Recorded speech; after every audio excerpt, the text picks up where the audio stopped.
going on, guys? It's Cimoooooooo. So today I'm bringing to you an updated meta analysis for the June 2018 format. We have a lot to discuss because we had three major events conclude this past weekend. We had the Central American WCQ, we had the Italian National, and we had the German National. All three events having at least 500 players in attendance. So this is going to give us a good glimpse of how the format's starting to shape up, especially after the events of YCS New Jersey. But before we get into that, I want to give a huge shout out to my newest patrons as always. So big shout outs today to Roy as well as Nick. You guys are the reason that this channel is growing strong. And if you guys want to help support me in the channel through Patreon, then check out the Patreon link in the description below. But without further ado, let's go ahead and get right into it. So I'm not going to be making my own personal pie charts for this video like you guys might be used to, but luckily there's plenty of pie charts that I'm going to be showing you guys because of the excellent coverage from some of these events. So don't worry, you're still going to get your pie charts, it just might not be the ones you're used to. So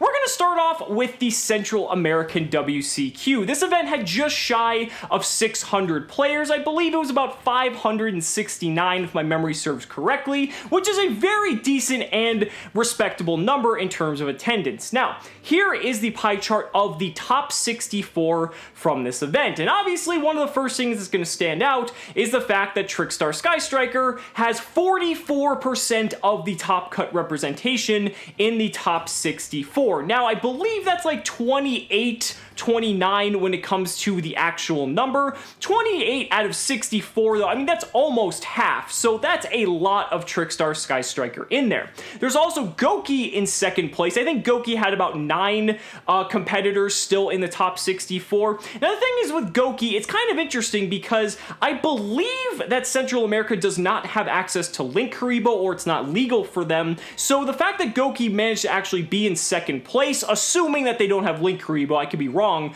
but if they don't, that's actually pretty respectable that Goki managed to make the second highest representation out of the top 64. Then there was also Pure Trickstar and I believe Pure Striker coming in at about 6 or 7 each when it came to the top 64. And then you got stuff like Spiral, Altergeist, I think Dinosaur, and then there was like ABC, Pendulum Magician. There was even a Mermail in their top 64. So they had some variety, but I think the overwhelming message here is that Trickstar Striker is here to stay. And if you don't really believe that, when it gets to the top 16 of this event, you look at this and it pretty much just says for itself. Striker Trickstar took up 82%. I believe that is 13 out of the top 16 for this tournament, and that's just insane. The only other decks that managed to make it in here was one of the Gokis, and then I believe there was an ABC and a Pendulum Magician. But then when it got down to it, I think Trickstar Striker ended up just winning the event, and you know, 82% of the top 16, that's a lot. I think that really sends a message to just how powerful this deck really is. And if that's not enough for you guys to believe it, let's go ahead and move on to the Italian Regional. Now, the Italian National. Now, the Italian National had just over 600 players, I believe, and again, very respectable number, especially for a national. Some of the nationals can just be completely hit or miss in terms of their representation, but again, 600 is definitely a very respectable number. Now, the interesting thing is here, when you look at this pie chart, this is going to be a representation of the overall 600 player, essentially what they were all playing starting from round 1. And I wanted to showcase this for a couple reasons. Now, it's a bit odd and it's in Italian, but I'm going to basically give you guys the highlights here. So, one of the things I found very interesting about this pie chart is that the highest represented deck going into this tournament was actually True Draco. I believe 13 to 14% of the players were playing True Draco, and I just find that really fascinating that it wasn't Trickstar, it wasn't Striker Trickstar, it wasn't Pure Striker. True Draco had the highest individual representation going into the first rounds of this event. Now, obviously that's not going to be the case when we get and move to the later stages of the tournament, but typically the deck that's considered the best deck is going to have most likely the highest representation, or it's going to have, you know, it's probably going to be up there, right? And that's basically what we see. I mean, when we get to this pie chart, There's also Trickstar at about 12%, and then I think Altergeist had 10%, which is kind of interesting. Pure Sky Striker had 10%, and then Striker Trickstar, the supposed best deck of the format, only had 6% representation going into this tournament. So again, the perceived best deck coming in at like 5th in terms of representation. I think Spiral was also at like 5%, and Goki was at 4%, and again, they probably don't have Link Kuriboh. I mean, they absolutely don't have Link Kuriboh, I know for a fact, because it's Europe, so that can contribute to Goki being much lower on this list. But when we get to the top 8 of the tournament, surprisingly enough, Striker Trickstar had 4 of the top 8 slots, Goki had 2 of the top 8 slots, which is rather fascinating, and then there was 1 pure Sky Striker and 1 pure Trickstar. Now, I gotta hand it to Goki. That's pretty, commendable that without Link Kuriboh in Europe, that the deck was able to nab 2 out of the top 8 slots. The deck is by no means, unplayable without Link Kuriboh, but 2 card combos here in America have to become 3 or sometimes even 4 card combos for everywhere else without Link Kuriboh. So the deck has, a very stark difference depending on the region that you're playing it, which some people would argue is unfair, and it's completely unfair, but the fact that it still managed to nab 2 of the top 8 slots is still pretty good. But Striker Trickstar still had half the representation, pretty much asserting its dominance once again as the best deck going to this format. Now this brings us to the German National, and holy shit, this tournament had over 1,100 players. That is insane. Now, obviously, we are going to have tournaments, especially around national season. They're going to be that large. Anytime there's a tournament over 1,000 players, that's just nuts. I'm sorry. So let's go ahead and dive into it. What I loved about this tournament is that they had a ton of coverage, and they were actually giving us some meta charts that we can use to kind of see the trends as the tournament progressed. So I want to start off with the overall representation of the meta going into this tournament. Now, I want to pretty much direct you guys to a couple things. So you're going to notice the blue in the top left corner, that's going to be pure Sky Striker. That is the deck that had the highest representation individually when the tournament started. Then moving on to the orangish color following the blue, that is going to be Striker Trickstar. Yellow is Altergeist. Green is True Draco. Again, True Draco hanging in there for some reason, because when I tell you that True Draco had higher initial representation than a deck like Trickstar, which is in the dark reddish maroon color, and then Goki, which is in the light blue color, that's pretty, that's pretty amazing, because Trickstar has actually been able to do much better in the top cuts, I would say, than a deck like True Draco. So the fact that True Draco has higher representation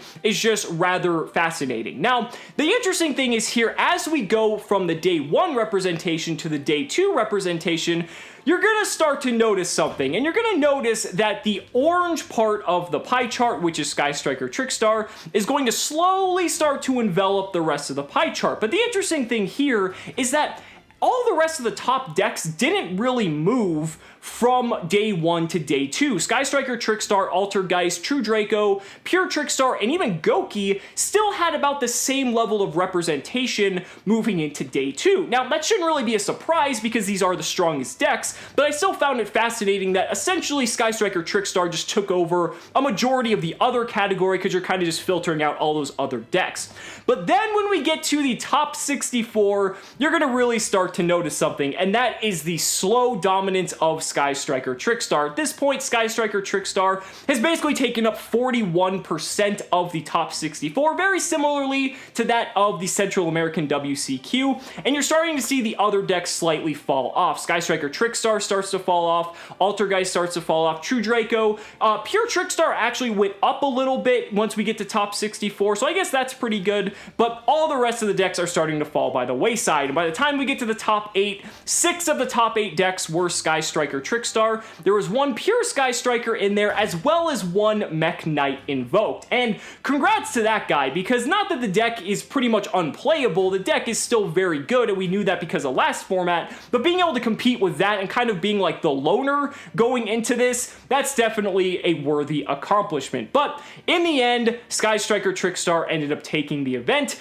and that's a pretty bold statement, because because we have just had 3 of the largest tournaments conclude, and Striker Trickstar not only dominated and took first place at all 3 of them, but it basically just overwhelmingly just took over the top cuts of these tournaments. I didn't get any data on the Australian Nationals, but I believe that I heard that they had 13 out of their top 16 was Striker Trickstar as well, and that was another tournament where it won. So pretty much there's no debating that this is the strongest deck of this format. And going into Nationals with the North American and South American WCQs coming up in a few weeks, and the European WCQ to follow the week after, you really have to start to ask yourself, how are you going to combat this deck? Are you going to play this deck, which arguably just might have the best matchup against itself because it's just so utterly consistent? I mean, every card in this deck is like a +1 to like a +3 when you get into the mid game, and it's just basically able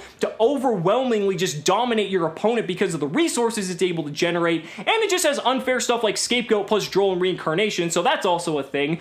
Or are you going to try to come up with a strategy to help combat this deck? Because now that we have the results in from these tournaments, there's no debating that this is the strongest deck. And if you're going into these tournaments, you really have to look out for this, and you really need to be prepared because you are going to be playing this deck more than any other deck, I guarantee it. Now, the last thing I did want to touch on is the fact that True Draco is kind of in this very interesting tier 2 position because it managed to just get not only top slots, but had some pretty decent representation at all of these events. So even though we have decks like Pure Sky Striker, we have Trickstar, we have Altergeist, True Draco is starting to kind of slide itself in there and make its way into this format as a heavy contender. So again, we already know some of the best decks of this format, but True Draco is another one I think you definitely need to keep on your radar. But guys, those are just my thoughts. Let me know down in the comments what you guys think about this meta analysis and about this format in general, how you think things are going to progress.